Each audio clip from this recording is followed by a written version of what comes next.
आमच्या गावात चांभार टेकावर 10-5 चांभार बांधवांची घरं होती. त्यात तात्या ग्वाड आणि मवाळ स्वभावाचं एक इसम होतं.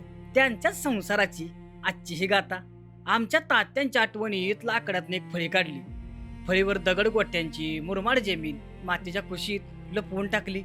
या धरणीला मातीचा मातकट, सोन्याचा पिवळा, दगडाचा काळा आणि प्रकृतीच्या हिरव्या रंगाच्या मिलनानं भुईची काया साधली. अहो, तात्यांनी चांभार टेकावरनं एक हळी मारली. तशी गावातलं सुतार, वडार, गवंडी, लवारांनी कामाला जुपी केली. अव, दगड रचली जात होती आणि खचित चुन्याचा तिकड दर पडत होता आणि भीती उभ्या राहत होत्या. आमच्या तात्यांच्या जिंदगीचा पै ना पै आणि आईचं डाग या चांदीला लागत होतं. भीतीच्या आत कपाट दिवळ्या काढल्या. मग समधीकडे पोत्याला मारून उभं कड सारावलं.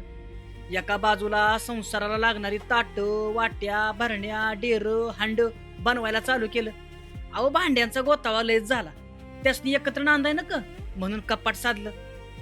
आता कपाटाच्या आतल्या आत कोणी खाली पडून जीव द्यायला नक म्हणून दरवाजे रांधलं. धान्याची भाकर पोटात जायला जातं केलं. विचारांची घाण काढावी तशी धान्यातलं खड काढायला सूप साधलं. दुसरीकडं फाटकं धोतार, मळकी बंडी तात्यासनी घातली. आजीला लुगडं, चुळी, आईला पातळ नेसवलं. अण्णासनी मुंडास आणि 56 ठिकाणी मुरडा पडलेलं धोतार घातलं. पोरासनी चड्डी, पटरी, जार घातली. घर उभं राहिलं.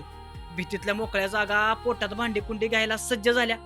मग लोगोलोग भांड्याचं कपाट भीतीच्या पोटात सारलं. खाली चूल टाकली. चुलीच्या कोपरात सरपण भरलं.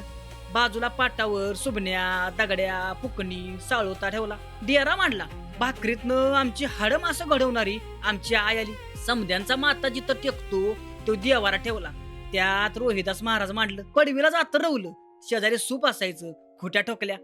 खुट्यावर पाण्याचा कासरा टांगला. एका खिडकीत कुदळ, खोर, टिकाव टाकलं.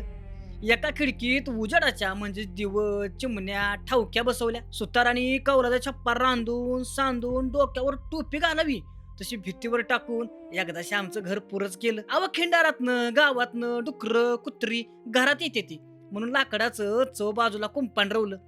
मोरल्या अंगाला मोडक्या भीतीची एक नाणी होती. अव, त्यातच आमच्या अंगाचा मळ आणि कातडी नाहत होती. एका अंगाला शेणाच्या पैट्या, चिपाड, लेंड्या, केर पोटात गिळून जोगावणारा उकिरडा आपोआप तयार झाला. बाजूला आमची नाणी शेणकुट थापायची आणि भीतीवर फुलं काढायची. उजव्या अंगाला लिंबाचं झाड होतं. त्या खाली आमचा अण्णा डाव्याला पड घालत बसायचं आणि लिंबाच्या मुळाला आईच्या माहेरात आणलेली लेकरुवाळी आमची गौरी होती. भीतीतनं लिंबाला दोरी टाकून काप